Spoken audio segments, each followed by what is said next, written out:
Hello everyone, my name is Christian Eschbach, and welcome to another one of my album reviews. Let's just jump into this one really quickly. Alright, so brief history. When it comes with me and Pantera, when Cowboys from Hell and Vulgar Display of Power came out, I was not listening to Pantera yet. However, by 1993, 1994, both of those albums were in pretty regular rotation in my buddy Eric at the time's car. And I also, Far Beyond Driven, when Far Beyond Driven came out, right away, man, that one got overplayed. Overplayed in the car, I tell you. But the point I'm trying to get is I had relatively early experience with all of those albums, and then by the time Far Beyond Driven came out, I was up to date with Pantera. Every time a new album came out from Pantera, at that point, I had it pretty soon afterwards. This album, Reinventing Steel, is the only album I did not have or did not listen to a lot relative to when it came out, because even the Greatest Hits album, which I haven't covered yet, but I will, I bought not long after it came out. This one, on the other hand, I just recently picked up. So the songs on here that were on the Greatest Hits album, I know pretty well. So I know I Cast a Shadow pretty well. I know Revolution Is My Name pretty well. And I know Goddamn Electric pretty well. The rest of the songs on this album, they're new to me. Even though at this point they're what, like 20, 23 years old-ish? So let's get into the actual songs. Album opens up with Hellbound. This one has a lot of familiar elements from Pantera in it. Right away, tells you this is a Pantera album. No denying it, no disputing it. It's got some thicker, more melodic sections in the song that I really do like. But there's kind of like a recycled Cowboys from Hell riff in there that kind of takes away from it a little bit and makes the song a little less enjoyable.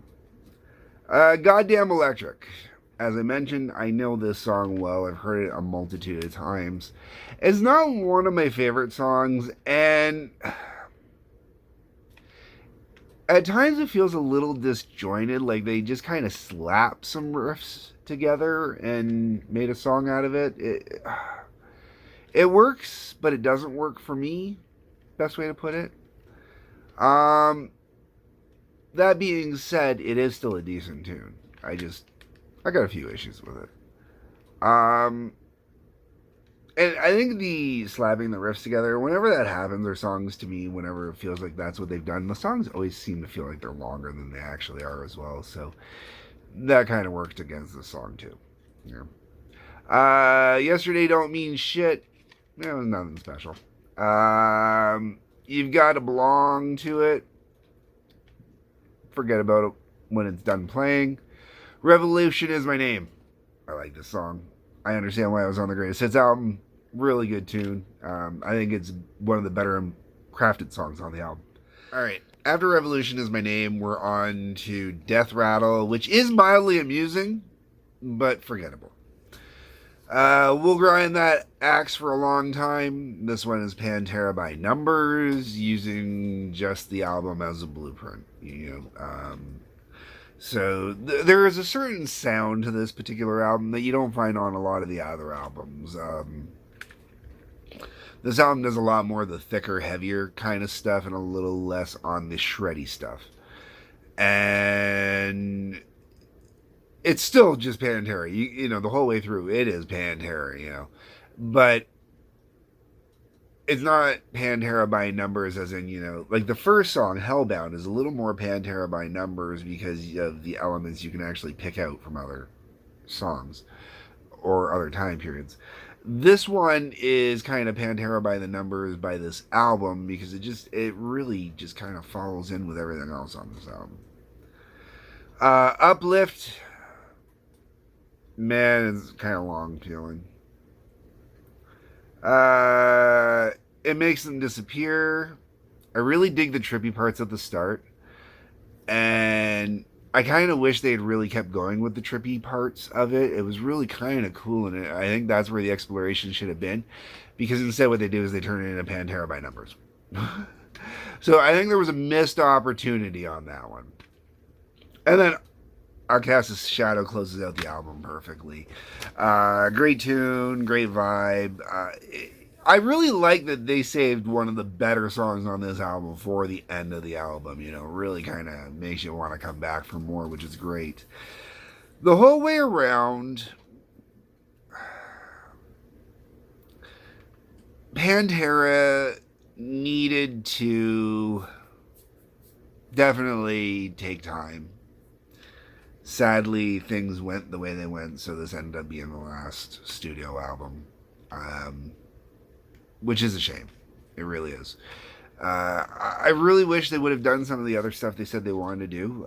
They had already apparently there was a lot of talk that they wanted to do a full Black Sabbath cover album, you know, just an album of Black Sabbath covers. I would have loved that. I would have loved even hearing Pantera do.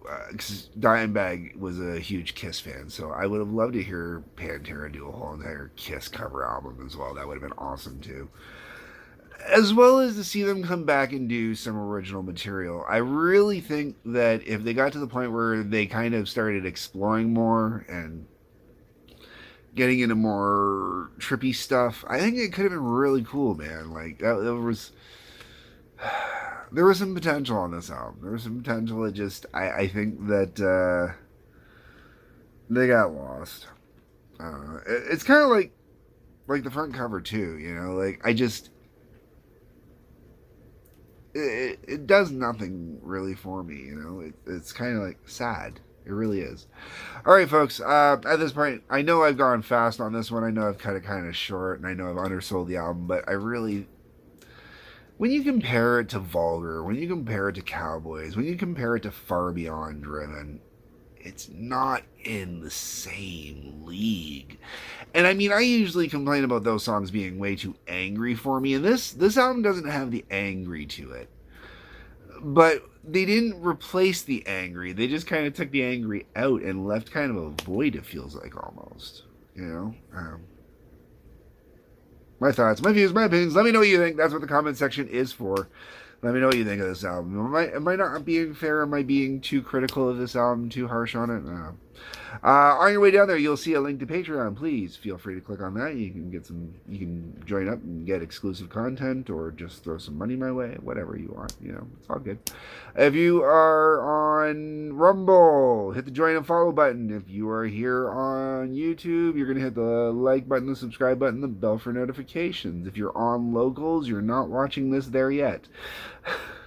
Sorry, that's becoming an on-running joke now.